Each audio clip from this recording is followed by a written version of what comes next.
Good morning बच्चों, how are you. मेरे channel SKG new knowledge में आपका स्वागत है। मैं हूं शिव कुमार साहू और आज हम पढ़ने वाले हैं कक्षा 5वीं अध्याय 9 सम्मिति। तो सबसे पहले हम जान लेते हैं कि सम्मिति होता क्या है। सम्मिति का तात्पर्य है सम सम अर्थात बराबर या के समान, अर्थात ऐसे आकृति या चित्र जो दिखने में एक समान हो, एक जैसे दिखते हैं, वैसे आकृति को हम बोलेंगे सममिति आकृति। तो सममिति के बारे में पिछली कक्षा में तुम पढ़ चुकी हो। तो कक्षा 4 में हमने सममिति के बारे में पढ़ा था। आइए इसको हम और विस्तार से समझ लेते हैं। तो यहाँ पे हम चित्र में ध्यान देंगे। तो इस चित्र में टूटी रेखा आकृति की सममिति अक्ष है। यहाँ पे जो लकीर दिया हुआ है, यहाँ टूटी हुई रेखा बना हुआ है, यहाँ जो लकीर दिख रहा है आपको, यह कहलाता है सममिति अक्ष।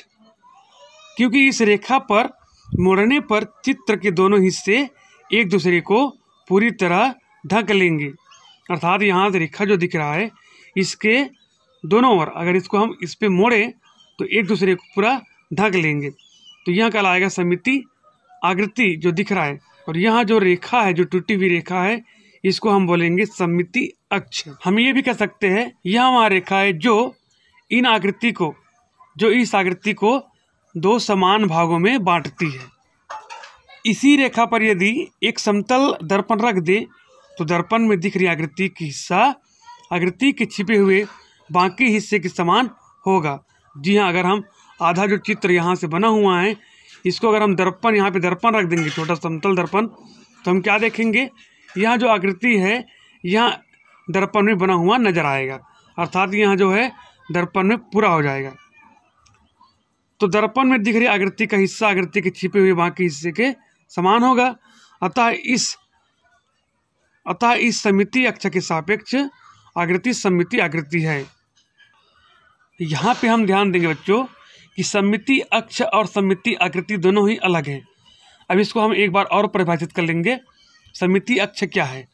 सबसे पहले हम देखते हैं सममिति अक्ष, वह रेखा या लकीर जिसके दोनों ओर दी गई आकृति एक समान हो। जी हाँ, याद रखेंगे, वह रेखा या लकीर जिसके दोनों ओर की आकृति, जैसे कि यहाँ एक रेखा है तो इसके दोनों ओर की आकृति एक समान हो, उसे क्या कहेंगे? सममिति अक्ष। वह रेखा या लकीर जिसके दोनों ओर की चित्र एक समान हो, सममिति अक्ष कहलाता है। तो यहाँ जो लकीर है यह है सममिति अक्ष। अब उसके बाद समझ लेते हैं सममिति आकृति। तो वह आकृति जो दिखने में हूबहू एक समान हो।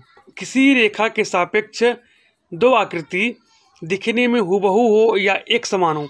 जैसे यहाँ पे एक रेखा है, इसके दोनों ओर की यहाँ जो चित्र है एक समान है, तो वह आकृति जो दी गई रेखा के सापेक्ष क्या हो? एक समान हो, दिखने में हूबहू हो। अर्थात इसको अगर हम एक के ऊपर एक रखें तो एक दूसरे को सभी तरफ से ढक लेंगे, तो यहाँ कहलाएंगे सममिति आकृति। इसी को अगर हम देख ले, अगर हम इस तितली के ऐसे लकीर ना खींच करके ऐसे आड़ी कर दें तब क्या होगा? तो हम देखते हैं कि इस रेखा के दोनों ओर की जो चित्र है वो बराबर नहीं है, एक समान नहीं है। अगर इसको हम एक दूसरे पे उलट दे तो यहाँ एक दूसरे को ढक नहीं पाएंगे। तो इसका मतलब क्या हुआ? यहाँ जो आकृति है सममिति आकृति नहीं है और यहाँ जो रेखा है सममिति अक्ष नहीं है। अब तुम इस आकृति की अन्य टूटी रेखा को देखो। इस रेखा पर मोड़ने पर क्या चित्र के दोनों हिस्से एक दूसरे को पूरी तरह ढक लेते हैं? तुम देखते हो कि ये हिस्से एक दूसरे को पूरी तरह नहीं ढकते। साथ ही इस रेखा पर एक समतल दर्पण रखने पर आकृति का दर्पण में दिखने वाला हिस्सा आकृति के छिपे हुए हिस्से के समान नहीं है। अर्थात यहाँ सममिति आकृति नहीं है और यहाँ सममिति अक्ष नहीं है। आइए अब देख लेते हैं आगे हमको दिया गया अभ्यास। नीचे दी गई आकृतियों में कौन कौन सी आकृतियाँ दिए गए अक्ष के सापेक्ष सममिति है? सममिति आकृति पर सही का निशान लगाओ। तो हम देख लेते हैं यहाँ पे जो आकृति दिया हुआ है। सबसे पहला जो आकृति यहाँ पे दिया हुआ है यह है त्रिभुज। तो हम देखते हैं यहाँ से जो खींचा हुआ रेखा है तो इसके जो दोनों ओर आकृति बना हुआ है हूबहू एक समान है। अगर इसको हम पलट दे तो एक दूसरे को पूरा पूरा ढक लेंगे। अर्थात यहाँ एक सममिति आकृति है और यहाँ जो रेखा खींचा हुआ है वहाँ सममितीय अक्ष है, तो यहाँ पर आएगा निशान राइट। उसी प्रकार से हम देखें, यह है एक वर्ग, और वर्ग में जो यहाँ खींचा हुआ रेखा है इसके दोनों ओर देखते हैं तो दोनों ओर की आकृति क्या है, एक समान है, तो यहाँ आकृति सममितीय आकृति कहलाएगी, और यहाँ जो रेखा है सममितीय अक्ष है। उसी प्रकार से हम देखते हैं यहाँ पे जो आकृति बना हुआ है यह है एक आयत, क्योंकि इसकी आमने सामने की भुजा बराबर है, और यहाँ है वर्ग क्योंकि इसमें सभी भुजाएं बराबर है। तो हम इस आयत में देखते हैं यहाँ से लेकर यहाँ तक जो रेखा खींची हुई है उसके दोनों ओर की जो चित्र है, आकृति है, एक समान है। अगर हम इसको इसमें पलट दे, उलट के रख दे तो क्या होगा, यहाँ जो है इसको पूरी तरह ढक लेंगे, तो यह जो आकृति सममितीय आकृति है और यह सममितीय अक्ष है। उसी प्रकार से अगला देख लेते हैं, यहाँ पे जो वल्फ का आकृति दिया हुआ है, यहाँ पे जो सीधा लकीर बना हुआ है तो इसके दोनों ओर की जो आकृति है एक समान है, तो यहाँ क्या लाएगा, सममितीय आकृति और यहाँ सममितीय अक्ष। अब इस तिरंगा में हम ध्यान देंगे तो यहाँ पर जो खींची गई रेखा है तो इसके दोनों ओर की जो आकृति एक समान नहीं है। अगर इस रेखा के दोनों ओर इसको हम उलट दें तो एक दूसरे को पूरी तरह ढक नहीं पाएंगे, अर्थात यह जो आकृति है सममितीय आकृति नहीं है और यह अक्ष सममितीय अक्ष नहीं है। उसी प्रकार से ये जो फूल का चित्र बना हुआ है इसमें हम देखते हैं तो इस जो रेखा है इसके दोनों ओर दोनों क्या है, बराबर है, समान है, एक जैसे दिख रहे हैं, तो ये सममितीय अक्ष है और ये सममितीय आकृति। उसी प्रकार से यहाँ पर एक आधा वृत्त बना हुआ है या चांदा जैसा बना हुआ है, तो यहाँ पे जो अक्ष बना हुआ है, लकीर खींचा हुआ है, इसके दोनों ओर की आकृति क्या है, समान है, तो यहाँ कहलाएगा सममितीय आकृति और यह सममितीय अक्ष।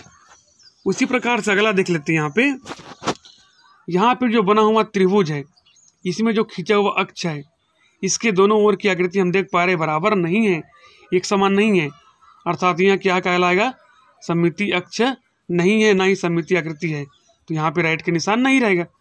उसी प्रकार से इसमें हम ध्यान देंगे तो इस अक्ष के दोनों ओर समान आकृति बनी हुई है, तो यहाँ क्या कहलाएगी, सममितीय आकृति। इसी प्रकार से हम इसमें त्रिभुज में देखेंगे, समबाहु त्रिभुज दिख रहा है, तो इसमें जो खींची हुई रेखा है यह रेखा दोनों ओर एक दूसरे को बराबर भागों में नहीं बांटती, तो यह सममितीय अक्ष नहीं है और यह सममितीय आकृति नहीं है। उसी प्रकार से यहाँ पे एक और चतुर्भुज दिया हुआ है, अगर इसमें जो खींची हुई रेखा है तो इसको देखें तो यहाँ इन दोनों आकृति को एक समान बराबर भागों में बांट रहा है, एक जैसे दिख रहा है, तो यह सममितीय अक्ष है और यह सममितीय आकृति है। उसी प्रकार से हम इस त्रिभुज में देख पा रहे हैं कि दोनों आकृति जो सममितीय आकृति है और ये सममितीय अक्ष है, यहाँ पर भी सेम है, एक दूसरे को बराबर बराबर भागों में बांट रही है, ये सममितीय अक्ष होगा और ये सममितीय आकृति होगा। आइए अब आगे हम देख लेते हैं, आगे दिया हुआ है निम्न आकृतियों के सभी संभव सममितीय अक्ष बनाओ, अर्थात इसमें ऐसे कौन कौन से रेखा है खींचेंगे जो एक दूसरे को बराबर बराबर भागों में बांट देगी। सबसे पहले हम देख पा रहे हैं यहाँ पे त्रिभुज है, जो कैसा है, समबाहु त्रिभुज। तो आप विचार करो कि इसमें कितनी सममितीय अक्ष या रेखा खींच सकती हैं जो इस चित्र को बराबर बराबर भागों में बांट सकता है। तो हम देखेंगे यहाँ से लेकर यहाँ तक अगर हम खींचेंगे तो दोनों ओर सममितीय आकृति हो जाएगा, यहाँ से लेकर यहाँ तक खींचेंगे तो भी हो जाएगा, और यहाँ से लेकर यहाँ तक खींचेंगे तो भी हो जाएगा। तो इस प्रकार से हम देखते हैं इस समबाहु त्रिभुज में कुल 3 सममितीय अक्ष है। अगर हम ऐसे खींचते हैं तो नहीं होगा, अगर हम ऐसे खींचते हैं या ऐसे खींचते हैं तो नहीं हो पाएगा। अगला देख लेते हैं वर्ग में, तो वर्ग में कुल कितनी सममितीय अक्ष होगा।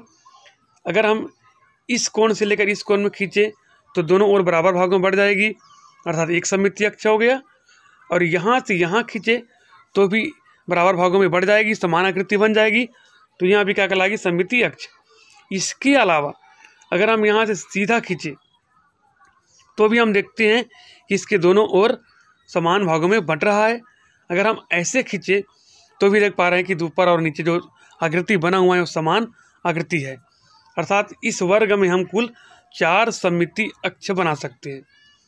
उसी प्रकार से इस आयत में ध्यान देंगे तो आयत में हम देखते हैं वर्ग के समान ही यहाँ से यहाँ तक 1 हो गया, यहाँ से यहाँ 2 हो जाएगा, और यहाँ से यहाँ 3 हो गया और ऐसे आड़ी 4। तो हम देख पा रहे हैं आयत और वर्ग दोनों में ही हम 4 सममितीय अक्ष बना सकते हैं। उसी प्रकार से यहाँ पे जो त्रिभुज बना हुआ है ये है समद्विबाहु। ये भुजा और ये भुजा बराबर है, जिसको हम बोलेंगे समद्विबाहु त्रिभुज। अब इसमें हम देख पा रहे हैं, अब इसमें आप ध्यान दो, यहाँ पे हम कितने सममितीय अक्ष खींच सकते हैं। हमने यहाँ पे समबाहु त्रिभुज था तो 3 खींचे थे, लेकिन यहाँ पर समद्विबाहु त्रिभुज है तो हम इसमें कितने सममितीय अक्ष खींच सकते हैं। अगर हम यहाँ से यहाँ खींचते हैं तो दोनों ओर बराबर नहीं होगा। उसी प्रकार हम यहाँ से यहाँ खींचते हैं तो भी बराबर नहीं होगा। लेकिन यहाँ ऊपर से लेकर इस रेखा को मिलाता हुआ अगर हम रेखा खींचे तो हम देख पा रहे हैं कि इसके दोनों ओर की जो आकृति समान है। अर्थात हम कह सकते हैं कि समद्विबाहु त्रिभुज में केवल और केवल एक ही सममितीय अक्ष खींच सकते हैं। उसी प्रकार से इस पतंग में ध्यान दें तो यहाँ पे जो सीधी रेखा बना हुआ है इसमें अगर हम सममितीय अक्ष बना दे, खींच दे, तो इसके दोनों ओर की आकृति बराबर हो जाएगा। तो इसमें केवल हम एक ही सममितीय अक्ष खींच पाएंगे। अगर हम ऐसे खींचते हैं तो यहाँ दोनों ओर बराबर भागों में नहीं बटेगी। इस प्रकार से इस पतंग में केवल एक ही सममितीय अक्ष होगा। उसी प्रकार से इस बेलन पर विचार करें तो आप बताओ कि इस बेलन में हम कितनी सममितीय अक्ष खींच पाएंगे। तो अगर हम सही ध्यान से देखेंगे तो हम देख पा रहे हैं अगर हम यहाँ से यहाँ खींचते तो सममितीय अक्ष नहीं है, यहाँ से यहाँ नहीं है। अगर हम ऊपर से नीचे और इधर से दाएं से सीधा बाएं खींचे तो इस प्रकार से हम देखते हैं 2 असममितीय अक्ष में हमको संभव हो पाएगी। इसके अलावा अगर हम यहाँ से इस कोने से यहाँ खींचे और इस कोने से यहाँ खींचे तो भी हम समान भागों में चित्र पाएंगे। इस प्रकार से हम देख पा रहे हैं कि बेलन में भी 4 सममितीय अक्ष खींच सकते हैं। अभी हमने इस आकृतियों को ध्यान से देखा और सममितीय अक्ष खींचा। उसके अनुसार से आपको क्या करना है, यहाँ पे जो दी गई तालिका है उसको भरना है। और यहाँ पे हमने समबाहु त्रिभुज में कितनी सममितीय अक्ष खींचा, वर्ग में कितना हुआ, आयत में कितना हुआ, समद्विबाहु त्रिभुज में कितना खींचे और पतंग में कितना हुआ, बेलन में कितना खींचे, इन सभी की यहाँ पे संख्या लिखना है, 1 2 3 4 जैसे भी। तो अभी हमने पूरा देखा कि सममितीय अक्ष क्या है, सममितीय आकृति क्या है। इसको आप एक बार और दोहरा लेंगे और अपने आसपास के कुछ ऐसे आकृतियों को ढूंढना जिसके अगर हम एक सममितीय अक्ष खींच दें जिसके दोनों ओर की आकृति जो है समान हो जाए। इसको आप पहचान करना और अपनी कॉपी में नोट कर सकते हो। जैसे कि हम एक पेड़ की पत्ती ले सकते हैं, एक बाल्टी का चित्र ले सकते हैं, गमला का चित्र ले सकते हैं। तो इस प्रकार से और भी आकृतियों को ढूंढो और नोट करो। तो अभी हमने जो भी यहाँ पे पढ़ा उसको आप देख लेंगे। तो आज की इस पाठ में इतना ही। अगले पाठ में हम देखेंगे यहाँ से जो अगली है आओ करके सीखे। इसके अंतर्गत हम देखेंगे आधा घूर्णन, पूरा घूर्णन, 1/4, 1/3 क्या है। तो आशा करता हूँ बच्चों कि अभी मैंने आपको जो बताया उसको आप भलीभांति समझ गए होंगे। इस प्रकार की नई नॉलेजेबल वीडियो के लिए बने रहे मेरे चैनल में। अगर आप मेरे चैनल में पहली बार है तो सब्सक्राइब जरूर करें और उसके साथ आने वाले घंटी को प्रेस करें ताकि मैं जब भी नई वीडियो अपलोड करूं आपको तुरंत जानकारी मिल सके। तो मिलते अगले वीडियो में, तब तक के लिए जय हिंद, वंदे मातरम।